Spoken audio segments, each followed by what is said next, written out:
The social psychologist Jonathan Haidt has issued one of the most urgent warnings in modern psychology.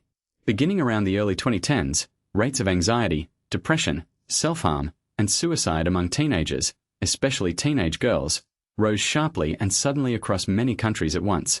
This was not a gradual drift but a dramatic, synchronized collapse in adolescent mental health.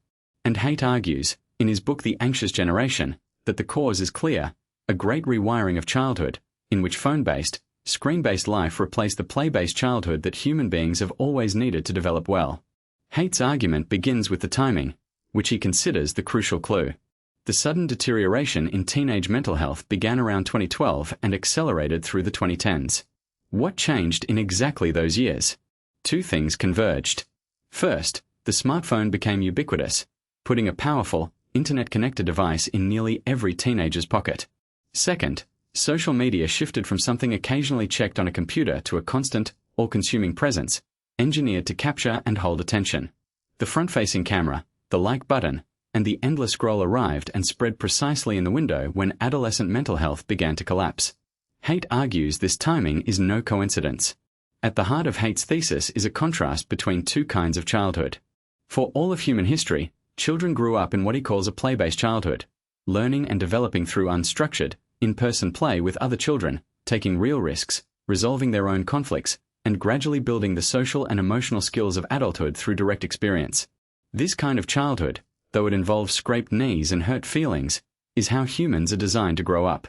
Play is not a luxury. It is how children develop resilience, social competence, and a secure sense of themselves.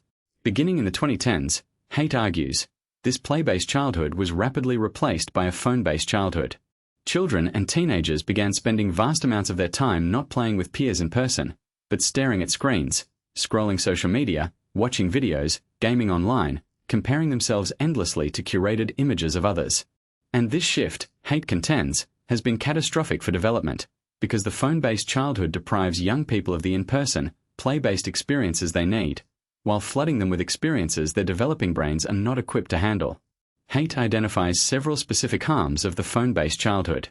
There is social deprivation, young people spending far less time in the face-to-face interaction essential for developing social skills and genuine connection. There is sleep deprivation, devices in the bedroom eroding the sleep that developing brains desperately need. There is attention fragmentation, the constant interruptions and rapid-fire stimulation of the phone undermining the capacity for sustained focus. And there is addiction, apps deliberately engineered to be compulsive, capturing young people in cycles of use they cannot easily escape. Together, these transform the environment in which children grow up. Haidt pays special attention to why the harm has fallen so heavily on girls. Girls, he argues, are particularly affected by social media because of how it exploits their social vulnerabilities. Social media intensifies social comparison, exposing girls constantly to idealized images against which they measure themselves and find themselves wanting. It amplifies relational aggression and social exclusion, which play out publicly and permanently online.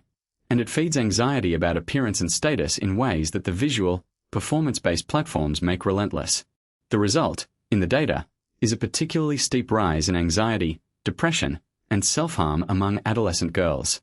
Boys, Haidt argues, are harmed differently, often through withdrawal into virtual worlds of gaming and online video, retreating from the real world of relationships, effort, and achievement into digital spaces that offer easier, more immediate rewards. This contributes to a different pattern, not always the acute anxiety seen in girls, but a broader failure to launch, or withdrawal from real-world engagement and development. In both cases, the phone-based life pulls young people away from the real-world experiences they need to grow into capable, connected adults. Haidt does not simply diagnose, he proposes concrete solutions, arguing that the situation is not hopeless. He advocates for clear collective norms: no smartphones before high school, no social media before 16, phone-free schools, and far more independent, unsupervised play and real-world responsibility for children.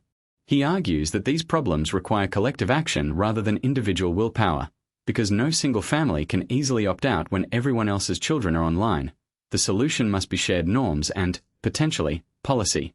And he insists on restoring the play-based childhood, giving children back the unstructured, in-person, real-world experiences that healthy development requires. Haidt's argument has generated intense debate, and some researchers question how much of the mental health crisis can be attributed to phones specifically.